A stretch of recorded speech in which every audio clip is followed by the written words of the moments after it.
Hi guys, thanks for joining me today for a little ornament making party.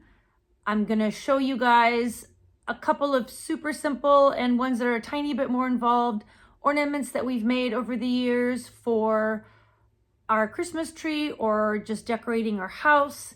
And between my video and the videos of a couple of my Moda friends, I hope you guys get lots of inspiration for holiday decorating. So come join me. Well, hi guys. So welcome to my little table of ornament chaos. I'm going to show you guys a couple of my favorite ornaments and how to make them. And so what you see here is all of the things that I've pulled to make them, and then all the tools as well. So when I work on ornaments, I usually try to move out of my sewing studio and into my dining room, or somewhere where it can be more festive and I can watch TV or be with the family.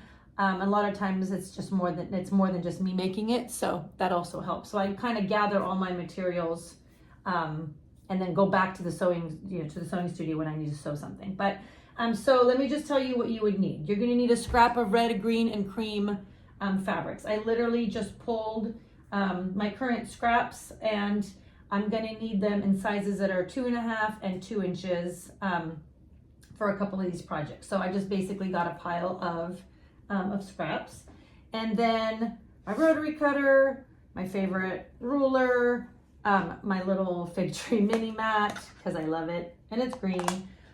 So that's gonna basically give me all the things that I need to cut my scraps. Other tools that I'm gonna need is I'm gonna need freezer paper, which I love. It's from just the grocery store, and it's, if you've never used it before, it's matte on one side and shiny on this side, and you can reuse the same template that you trace over and over and over again. So I've been using this for, gosh, I guess I'll have to say decades now, and I love it. Stuffing of your choice, a little bit of glue base that you might need. This is my favorite one. It's the big fat Roxanne's. It has 2 completely different tips. It has the one tip that has, it lets out about that much at a time. And then it has the applicator here that's like a much bigger, so if you have a bigger space to cover, this has become my favorite. They also have one that's called the little dab it, which is great. It has like a little applicator. So that, and you will really need a point turner for these guys, or something that functions as a point turner. This is my favorite one from Modern American Vintage. He makes beautiful tools. But you could also just use in a pinch a chopstick or a good ballpoint pen with a cap on, where the tip won't come out. You could also use that. But this is super helpful for these kinds of projects. So I have 4 different things to show you. I'm gonna start with the most simple thing. So I love to do add natural elements to things on my tree and in general and in gift giving. So this was just a fun little addition. I've been making dried orange slices forever. This is 2 oranges worth, I think. You put your oven on for 200 and you flip this slice every half hour. Your slices, you want to cut them somewhere between 1/8 and 1/4 of an inch.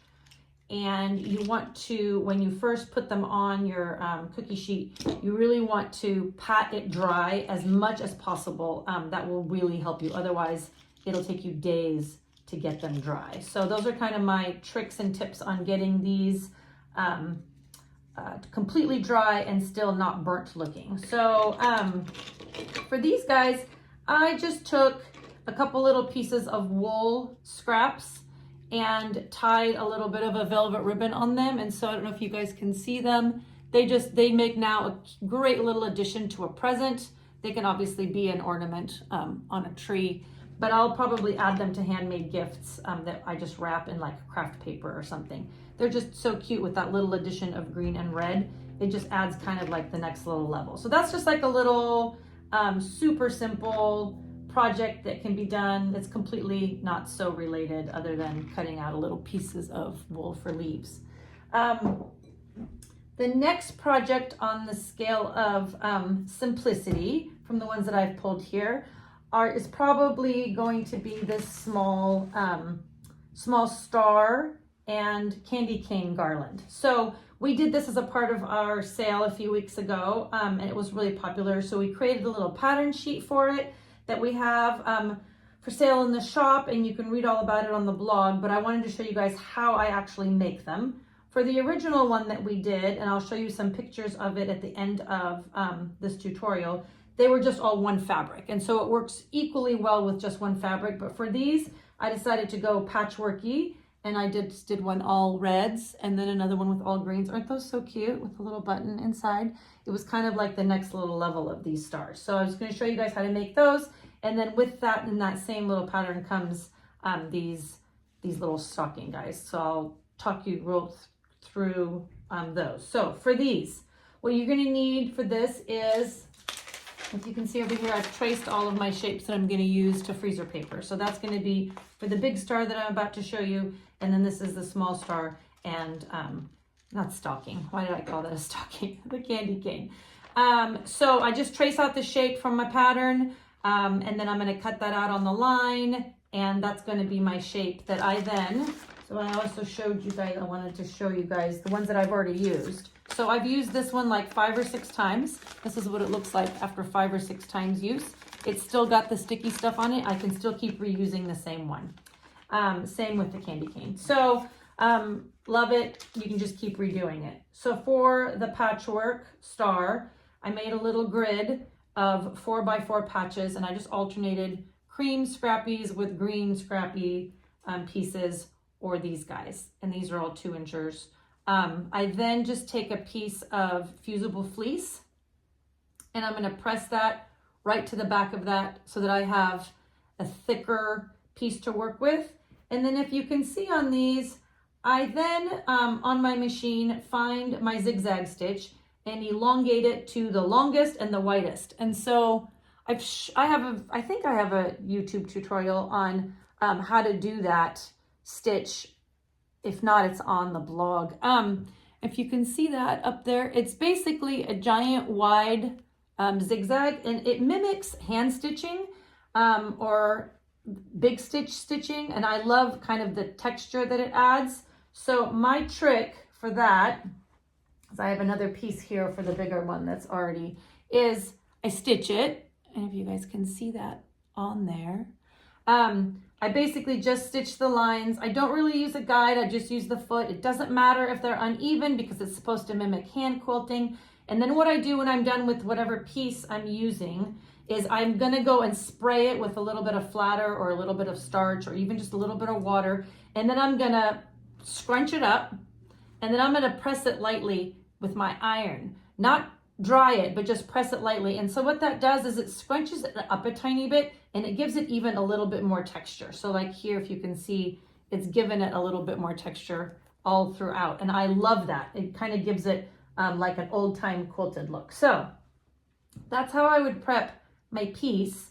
I would then trace my shape on that. It's a fairly simple process. And then I would take a piece on the back here. I just used that. I used that here.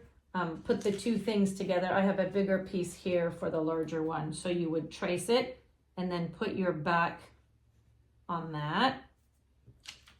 Actually, I'm going to take that back. An easier way even would be just simply to trace it here once these are already sandwiched together, right sides, and then just trace it all at once and then cut it out after you're done with that. So you don't even have to worry about the shape to begin with. You're then going to want to keep an opening.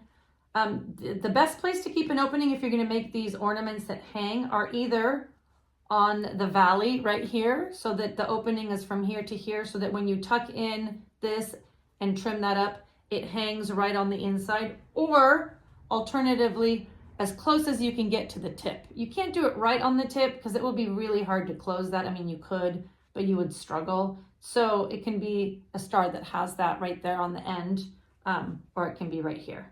So what I would do after I turned it using my handy dandy point turner is I would stuff it lightly. As you can see, this is very light. It's not overstuffed at all. It's normally, like for a pincushion, I would recommend overstuffing, but these are just super lightly stuffed, just enough to give it a little bit of puffiness feel.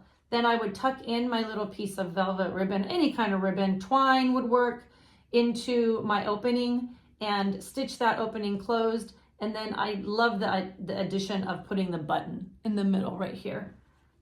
It gives, again, it's like that little final added touch. And so these are the small versions of that.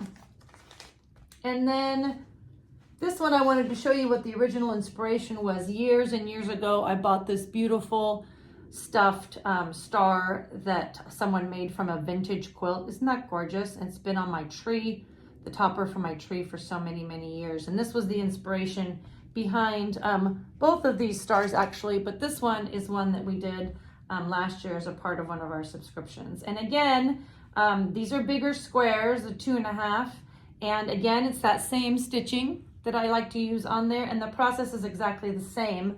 I wanted to show you guys this. So the pattern, it tells you to do, you know, the full thing. Of course, I was cheating a little bit because I knew that if I laid it out like this, I wasn't going to need those corner squares, and so I didn't add them because I knew they would just get cut off. But I would position my template right on there like that, and then cut out 1/4 inch around it.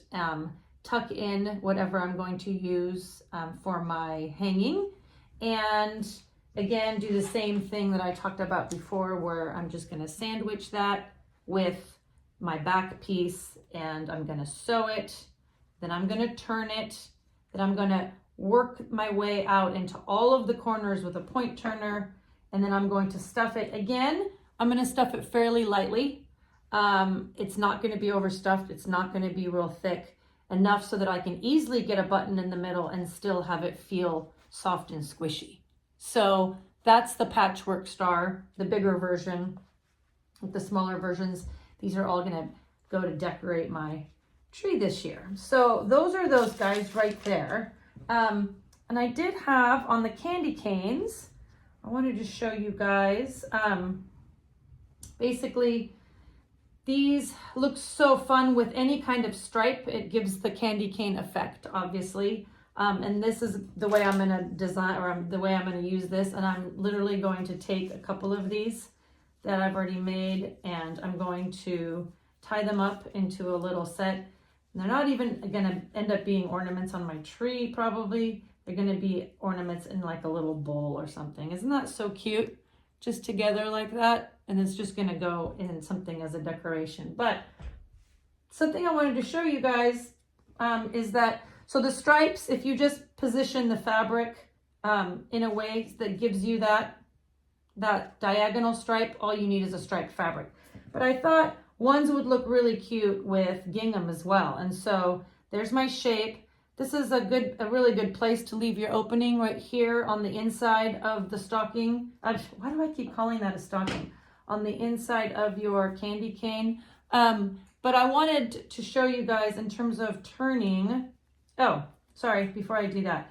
So I've basically cut this out. One of the most important thing on this stocking, because it has, oh my gosh, maybe we should just call it a stocking, is to do some clipping. Because there are some tight curves on this, I'm gonna want to cut on that curve of the candy cane, and here on the outside, and on this one. If I don't do that, it just makes it much harder to get a good shape. So I would do it like that, and then I would work to turn this guy.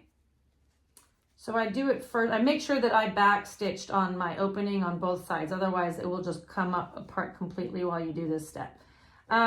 So this is where I would turn it in with my fingers, and then I would work the shape with my point turner, or whatever you're using. Like I said, chopsticks are probably okay too. But this guy, it just gives you, and so I would just work that out, and I would keep working that out until it's not bumpy, and I like the shape. Okay, so I would do that on all sides of of this shape. I would first turn that all the way in, and then I would work this. And be patient. Don't push too much because you'll go right through your seam. I've done that. In fact, I did it yesterday on something. So again, here I'm just going to keep turning until I have the shape. So as you can see, and I'll just use that turner to kind of, to get the shape. I'll use my fingers and my, whatever it takes to get the candy cane shape. And then I'll go in, I'll press that so that it's not all bumpy. The pressing will really help your shape all the way around. And I will most definitely press this opening, these two open pieces in so that it's completely pressed. You can finger press it, but you can just do it all with your iron at the same time, so that it makes the turning much easier. Okay, so that's kind of my hint on getting a good candy cane shape, is doing those little cuts.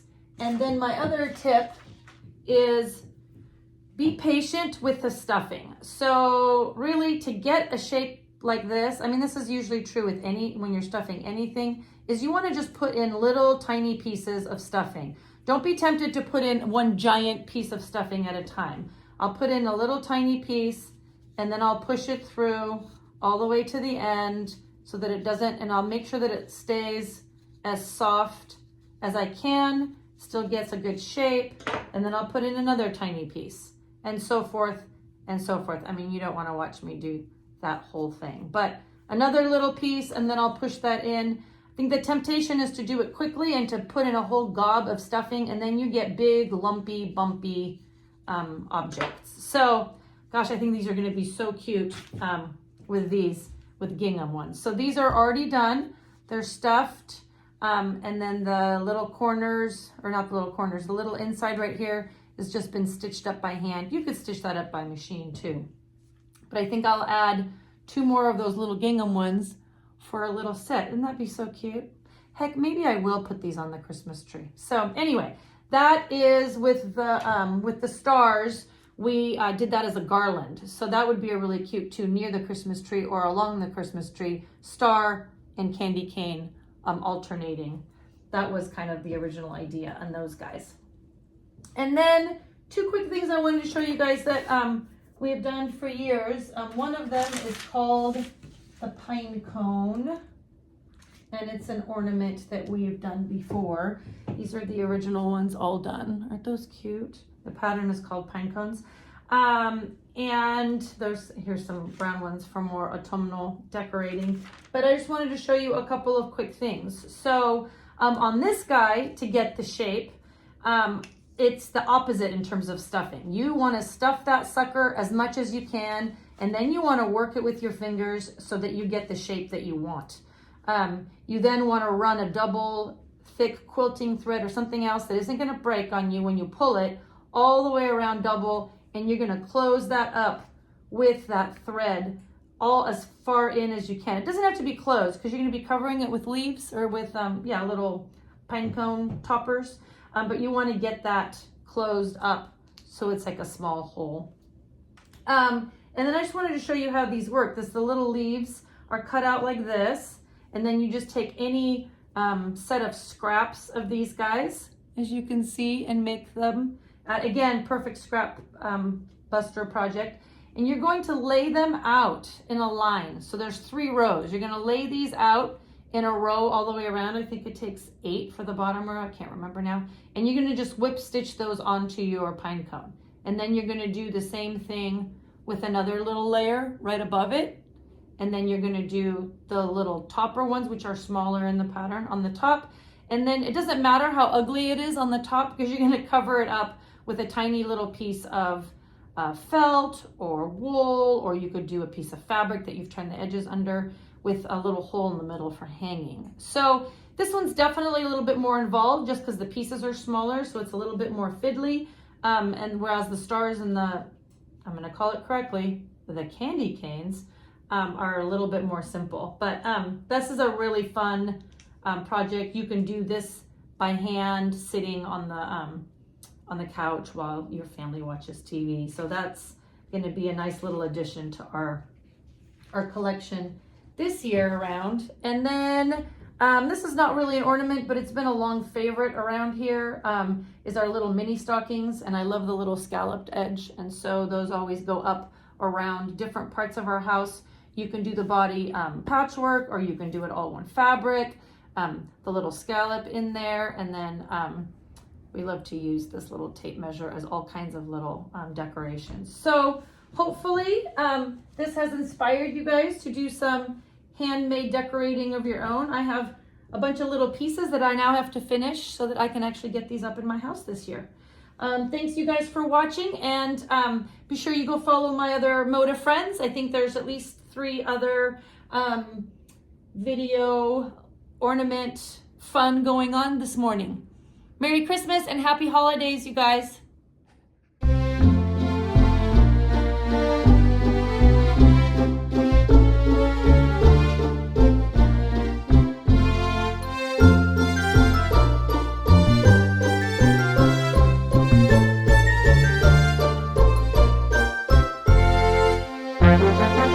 Thank you.